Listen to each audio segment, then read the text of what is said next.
Allah Maha mengetahui gerakan mata ini. Mata memandang, mulut tersenyum, nampak wajah ceria, tapi di dalam hati mata memandangnya dengan pandangan hina kepada orang. Makna pada pandangan itu, makna sinis pada pandangan itu diketahui dan akan disoal oleh Allah Subhanahu wa taala. Oleh sebab yang demikian, dalam hadis ketika dipanggil fulan ibnu fulan untuk menghadap kepada Allah Subhanahu wa taala, maka ada di antara mereka yang dipanggil oleh Allah Subhanahu wa taala, akan tetapi ditutupkan tirai oleh Allah Subhanahu wa taala sehingga tiada sesiapa yang tahu apa yang berlaku antara Allah dengan hamba tadi. Sementara di masa yang sama ada orang lain yang dipanggil oleh Allah, didedahkan kepada seluruh orang, yakni kepada semua makhluk akan nampak. Oleh sebab itu hari kiamat nanti tak ada rahasia. Di hari kiamat nanti terdedah segala-galanya.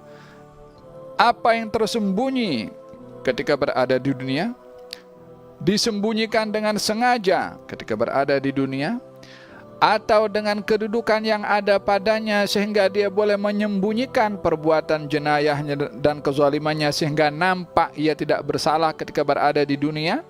Nanti di akhirat, yauma tublas sarair, semua rahasia akan terdedah, akan terbuka. Tak ada lagi nak sembunyi-sembunyi. Di dunia mungkin orang boleh bersembunyi daripada orang lain. Di hari kiamat nanti, yauma tublas sarair, semuanya akan terdedah, semuanya akan terbuka.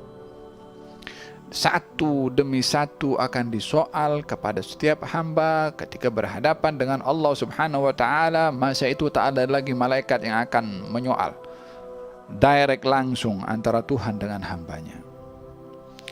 Bayangkan bagaimana kalau kita, saya dan semua pendengar yang akan berhadap dengan Allah Subhanahu wa taala, yang Maha mengetahui apa isi hati saya, apa yang saya sudah lakukan, apa yang sedang rencana dilakukan, daripada mungkin perkara yang baik atau yang tidak baik, yang semuanya diketahui oleh Allah Subhanahu wa taala. Di mana kita akan bersembunyi daripada penglihatan, pengawasan, pengetahuannya Allah Subhanahu wa taala. Di mana kita akan lari daripada apa yang sudah diketahui daripada perbuatan kita oleh Allah Subhanahu wa taala. Namun di samping itu ada orang yang dihadapkan kepada Allah Subhanahu wa taala untuk disoal siasat, diturunkan tirai, ditutup sehingga semua makhluk tak nampak, semua makhluk tak tahu. Tak tahunya selesai diangkat itu tirai, orang itu dah keluar dalam keadaan dia happy, dalam keadaan dia bergembira, dalam keadaan ia terselamat. Awalnya ketika dipanggil dalam keadaan pucat, dalam keadaan geron, diturunkan tirai oleh Allah Subhanahu wa taala, ditutup daripada pandangan semua makhluk pada ketika itu, tidak diperdengarkan apa yang disoal oleh Allah kepada hamba tersebut, sehingga keluar daripada pertemuannya dengan Allah pada soal siasat. Semua makhluk tak tahu apa dicakapkan dan apa yang berlaku antara dia dengan Allah Subhanahu wa taala. Ditutup oleh Allah. Siapakah mereka orang-orang yang ditutup oleh Allah Subhanahu wa taala?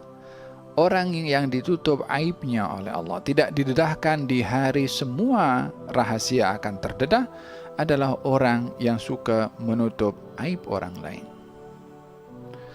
Nabi bersabda, man satara musliman satarahullah.